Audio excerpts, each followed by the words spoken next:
Dear student, welcome to our today's class of divine public school. आज हम page number 139 और 140 पढ़ेंगे। इन दोनों पेजों को आप ध्यान से समझना है, क्योंकि यदि ध्यान से नहीं समझोगे तो आपको समझ में नहीं आएंगे, इसलिए ध्यान से समझना ज़रूरी है। अब देखो ध्यान से, सबसे पहले है मेजरिंग टाइम। टाइम कौन सा होना चाहिए ये हम देखेंगे। Sometimes we measure times by looking the position of the sun.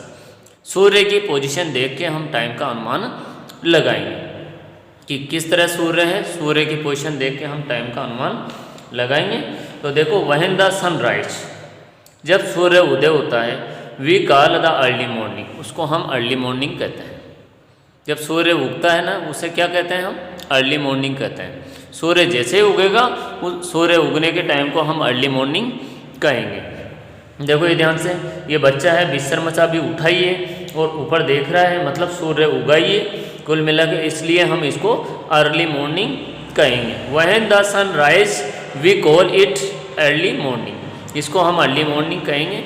When the sun is rise above our head, जब सूर्य अपने सिर के ऊपर आ जाता है, सूर्य जब हमारा सिर के ऊपर आ जाता है तो उस कंडीशन को हम कहेंगे नून, दोपहर कहेंगे। सूर्य वैन यानी जब, द सन यानी सूर्य, is right above our head, जैसे हमारे सीधा अपने सिर पर रहता है, वी कॉल इट नून, उसको हम नून कहते हैं। जैसे सूर्य हमारे सिर पर रहता है उसको हम नून कहते हैं, दोपहर कहते हैं। तो यहाँ तक आपको अच्छी तरह समझ में आ गया होगा। When the sun is right above our head, जैसे सूर्य अपने सिर पर रहता है, वी कॉल इट नून, इसको हम नून कहते हैं। व्हेन जैसे ही द सन राइज, उदय होता है सूर्य, we call it early morning, उसको हम अर्ली मॉर्निंग कहते हैं। कहने का मतलब ये है कि सूर्य जब उदय होता ही है जस्ट, तो उसको हम अर्ली मॉर्निंग कहेंगे।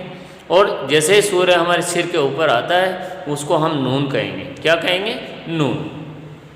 अब नीचे देखो पोजीशन वापस देखो, देयर इज नो सनलाइट, कोई सूर्य की लाइट नहीं है। इट इज़ डार्क आउटसाइड, चारों तरफ अंधेरा है। इसमें देखो चित्र में चारों तरफ अंधेरा है। We see stars in the sky, आकाश में तारे दिखाई दे रहे हैं। वी कॉल इट नाइट, इसको हम नाइट कहते हैं। क्या कहते हैं? देयर इज नो सनलाइट, सूर्य की लाइट नहीं है। देयर इज नो सनलाइट, सूर्य की लाइट नहीं है। देयर इज नो सनलाइट, सूर्य की लाइट नहीं है। इट इज़ डार्क आउटसाइड, चारों तरफ अंधेरा है। इट इज़ डार्क आउटसाइड, चारों तरफ अंधेरा है। We see stars in the sky, हमें आकाश में तारे दिखाई दे रहे हैं। देखो ये तारे दिखाई दे रहे हैं हमें। We see stars in the sky, ये आकाश में तारे दिखाई दे रहे हैं। वी कॉल इट नाइट, इसको हम नाइट कहेंगे। देयर इज़ नो सनलाइट, कोई सूर्य की लाइट नहीं है। इट इज़ डार्क आउटसाइड, चारों तरफ अंधेरा है। We see stars in the sky, हमें आकाश में तारे दिखाई दे रहे हैं। देखो ये ध्यान से तारे। वी कॉल इट नाइट, इसको हम नाइट कहते हैं। अब देखो ध्यान से आगे, ध्यान से समझना है आप लोगों को। देखो इस चित्र को देखिएगा। We can not see the sun, हमें सूर्य दिखाई नहीं दे रहा है। We can not see the sun, हमें सूर्य दिखाई नहीं दे रहा है। We can not see the sun, हमें सूर्य दिखाई नहीं दे रहा है। इस चित्र में कहीं भी सूर्य दिखाई नहीं दे रहा है। We can see that the bird, we can see, हम देख सकते हैं, दैट द बर्ड, पक्षियों को देख सकते हैं, हम पक्षियों को देख सकते हैं। Returning back to their nest, वह हमारे घोंसलों में आ रहे हैं। देखो ध्यान से, ये हमारे घोंसलों में आ रहे हैं, ये उनके घोंसलों में आ रहे हैं। पक्षियों के घोंसले में पक्षी आ रहे हैं। सनलाइट फेड्स अवे, और सनलाइट फेड्स अवे यानी कि सनलाइट चली गई हैं। फेड्स अवे यानी कि चली गई हैं। वी कॉल इट इवनिंग, उसको हम शाम कहते हैं। भाई देखो, पक्षी आकाश से उड़ते रहते हैं लेकिन शाम को अपने घोंसलों में आते हैं। और सनलाइट फेड, बिल्कुल हल्की मंदी दिखाई देती है, मंदी जा रही है। वी कॉल इट इवनिंग, इसको हम शाम कहते हैं। यहाँ तक आपको क्लियरली समझ में आ गया होगा। इसके बाद हम पेज नंबर 140 पे आते हैं। Right the time of the day, right the time of the day, right the time of the day, morning, evening, noon, night. Right the time night अपन को लिखना है। ऑफ द डे, दिन का कौन सा टाइम है, मॉर्निंग है, इवनिंग है, नून है या नाइट है। 4 तरह का हमें टाइम देखना है चित्र देख के। When you do the following activities, activity देख के हमें टाइम का अनुमान लगा के इसमें हमें टाइम लिखना है। तो बड़े ध्यान से समझना है आपको। इसमें हम टाइम लिखेंगे नोट करके। देखो ये बच्चे खेल रहे हैं। अब बच्चों, आप कौन से टाइम पे खेलते हैं? हमेशा शाम को ही खेलते हैं, क्योंकि सुबह सुबह भी सही टाइम नहीं रहता। सुबह सुबह बच्चे बाहर नहीं निकलते घरों से, कोई लेट उठता है, कोई क्या करता है, तो शाम को सब इकट्ठे होकर खेलते हैं। तो इसलिए हम इसको इवनिंग कहेंगे। तो यहाँ मैंने इवनिंग लिख दिया। और ये बच्चा ब्रश कर रहा है। अब बच्चों, आपको पता होगा कि ब्रश कब किया जाता है। ज़्यादातर मॉर्निंग में ब्रश किया जाता है। ब्रश उठते ही जस्ट हाथ मुंह धो के और ब्रश करके फिर स्नान किया जाता है, नहाया जाता है, फ्रेश होया जाता है।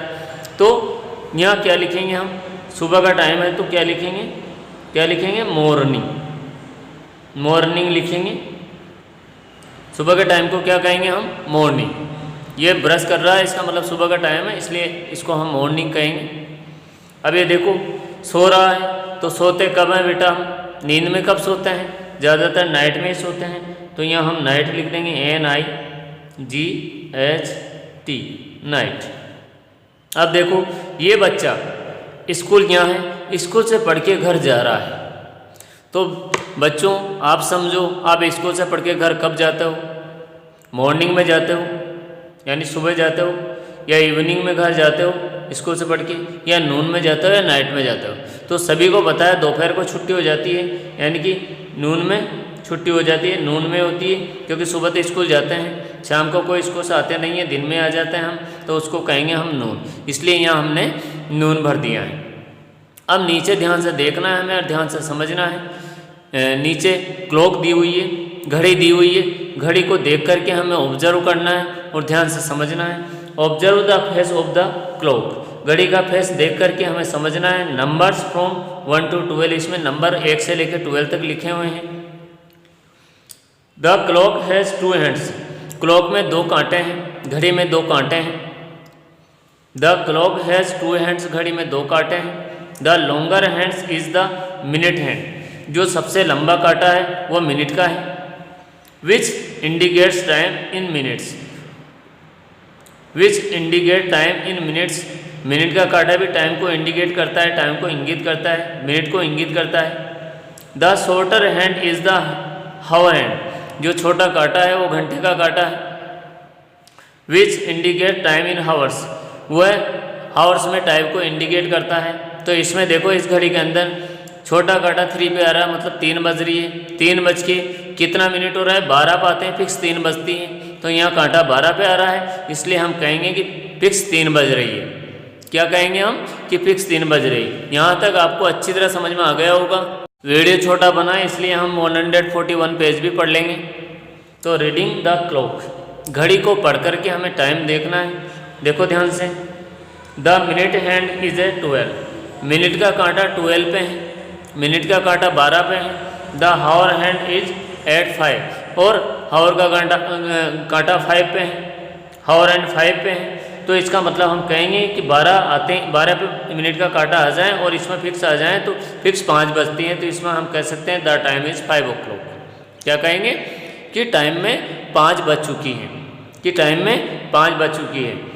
The minute hand is at 12, minute का कांटा यदि 12 पे है। The hour hand is at 3, और हावर का कांटा 3 पे है। तो द टाइम इज़ 3 o'clock, तो टाइम 3 बज चुकी हैं। The minute hand is at 12, the hour hand is at 3, the time is 3 o'clock। Minute का कांटा 12 पे है, यानी कि फिक्स बज रही है, जो भी बज रही है। The hour hand is at 3, और घंटे का कांटा 3 पे है। द टाइम इज 3 o'clock, तो 3 बज चुकी हैं। यहाँ तक भी आपको क्लियरली समझ में आ गया होगा। The minute hand is at 12, minute का कांटा 12 पे है। The hour hand is at 9, और घंटे का कांटा 9 पर है। द टाइम इज 9 o'clock, तो टाइम कहेंगे हम कि 9 बज चुकी हैं फिक्स। मिनट का कांटा 12 पे है, द हावर हैंड इज 9, और हावर का कांटा 3 पे है 9 पे है, द टाइम इज 9 o'clock। तो हम कह सकते हैं कि टाइम 9 बज चुकी है। यहाँ तक भी आपको क्लियरली समझ में आ गया होगा। Right the time show on each clock. हम इस घड़ी को ध्यान से देखेंगे, घड़ियों को ध्यान से देख करके नीचे टाइम लिखेंगे हम। तो बड़े ध्यान से देखना है घड़ियों को और ध्यान से समझना है। यहाँ 12 पे मिनट हैंड है और हावर हैंड 4 पे है, तो इसलिए हम कह सकते हैं कि 4 o'clock यानी कि 4 बज चुकी हैं। मिनट का कांटा 12 पे है और 2 पे जो हावर का है, तो क्या कहेंगे हम 2 o'clock। तो यहाँ लिख देंगे कि 2 बज चुकी हैं। हावर हैंड 10 पे है और मिनट का कांटा 12 पे है, तो हम कह सकते हैं कि 10 बज चुकी है, 10 o'clock। यहाँ तक भी आप क्लियरली समझ में आ गया होगा। इधर से देखा जाए, यहाँ क्या है, मिनट का कांटा 12 पे है और हावर का 6 पर है, तो यहाँ हम कह सकते हैं कि 6 o'clock, कि 6 बज चुकी है। यहाँ तक क्लियरली समझ में आ गया होगा आपको। नीचे ध्यान से देखना है और ध्यान से समझना है। मिनट का कांटा 12 पे है और हावर का कांटा भी 12 पे है, तो इसलिए हम कह सकते हैं कि 12 बज चुकी है, 12 o'clock क्लॉक। यहाँ मिनट का कांटा 12 पे है और हावर का कांटा 3 पे है, तो यहाँ कह सकते हैं हम कि 3 बज गई है, 3 o'clock।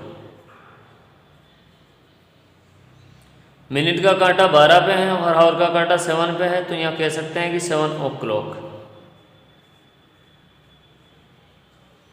मिनट का कांटा 12 पे हो और हावर का कांटा 1 पे है, तो यहाँ कह सकते हैं कि 1 बज चुकी है, 1 o'clock। तो यहाँ तक आपको क्लियरली समझ में आ गया होगा। आज के लिए इतना ही काफ़ी है। Thank you, very nice day.